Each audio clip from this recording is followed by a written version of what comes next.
نبی پاک صلی اللہ تعالی علیہ وسلم نے جب پرانی امتوں کی عمریں دیکھی، نہ کسی کی 1000 سال ہوئی، کسی کی اس سے زیادہ ہوئی، تو اللہ کے محبوب علیہ السلام کے دل مبارک میں یہ خیال آیا کہ میری امت کی عمریں تو بڑی تھوڑی ہوں گی، تو کیسے اتنی لمبی نیکیاں کر سکیں گے؟ تو اللہ تعالیٰ نے پھر لیلۃ القدر عطا فرمائی۔ گویا اس ایک رات میں جو آدمی نیکی کرے، 1000 دن نہیں۔ کتنا لوگوں کو شوق ہے کہ کوئی ایسا جیک لگے، یکدم میری ساری چیزیں بڑھ جائیں، تو اس پر بھی تو ذرا غور کرے نا۔ یہ ایک رات 1000 دن سے نہیں، 1000 مہینے سے افضل ہے۔ 1000 یکدم آپ کی نیکیوں کی عمر 1000 ماہ تک چلی جاتی ہے۔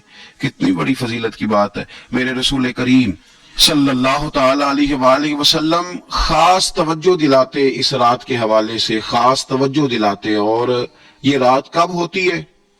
صحیح حدیث میں موجود ہے، نبی پاک صلی اللہ تعالی علیہ وسلم نے فرمایا کہ اسے رمضان کے آخری عشرے میں تلاش کرو۔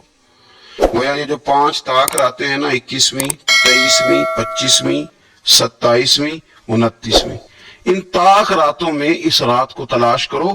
اس رات اللہ کے فرشتے نازل ہوتے ہیں، آسمان دنیا پر، زمین پر فرشتے اترتے ہیں۔ حضرت جبریل امین علیہ السلام انہیں لے کر کے آتے ہیں، اور فرشتے کیا کرتے ہیں کہ جو بندہ اس رات اللہ کی یاد میں موجود ہو، جو بندہ اللہ تبارک و تعالیٰ کے ذکر میں موجود ہو، جو بندہ اس دن اللہ تبارک و تعالیٰ کی بارگاہ میں کسی بھی طور پر حاضر ہو، فرشتے اس کے لیے دعائے مغفرت بھی کرتے ہیں اور رب کی بارگاہ میں التجائے رحمت بھی کرتے ہیں۔ اور ایک روایت میں ہمیں یوں بھی ملتا ہے کہ فرشتے اسے مصافحہ بھی کرتے ہیں، ہاتھ بھی ملاتے ہیں۔ دیکھیے نا کتنی سعادت مندی ہے کہ انسان عبادت کر رہا ہو اور فرشتے اس کی زیارت کو آئے۔ ہمارے صوفیاء فرماتے ہیں تو پکا پروگرام بنا لے عبادت کا، فرشتے کئی بار تیری زیارت کو آیا کریں گے۔ اور پھر ایک اور بات یہاں بڑی قابل توجہ ہے کہ انسان جب محسوس کرتا ہے مجھے کچھ دیکھ رہا ہے، تو ذرا اس کی عبادت کا انداز بھی تھوڑا تبدیل ہو جاتا ہے۔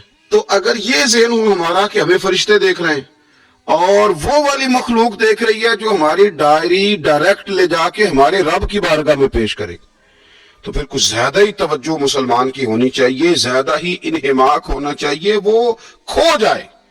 ٹھیک ہے ہم کمزور بھی ہیں، ہمارے اندر کچھ پریشانیاں بھی ہیں، ہماری بیماریاں بھی ہیں، ہم لاغر بھی ہیں، ضعف بھی آ جاتا ہے، تھکاوٹ بھی ہمیں آ لیتی ہے، لیکن لمبی تو بات ہی کوئی نہیں، 5 تو طاق راتیں۔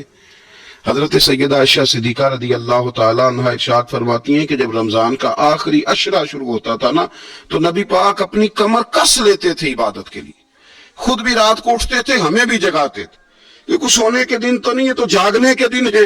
ساون کی کالی راتوں میں جب بوندا باندی ہوتی ہے، وہ راتوں کو اٹھ اٹھ روتے ہیں جب خلقت ساری سوتی ہے۔ یہ رب کے بندوں کی شان ہے۔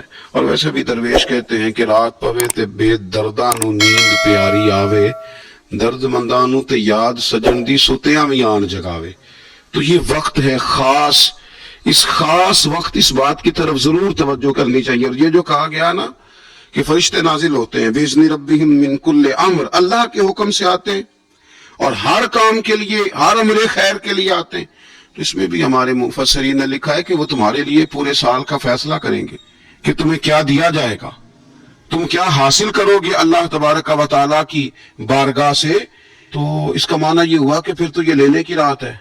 ایسا نہ ہو کہ فرشتے آئے ہوں رب کی بارگاہ سے، یہ پیغام کرم ہو کہ دینا ہے اور دینے والے سو رہے ہوں، وہ آرام میں ہوں۔ تو یاد رکھیں خیرات اسی کے پیالے میں آتی ہے جس کا پیالہ سیدھا ہوتا ہے، اور اگر پیالہ ہی سیدھا نہ ہو تو خیرات پھر پیالے میں نہیں آیا کرتی۔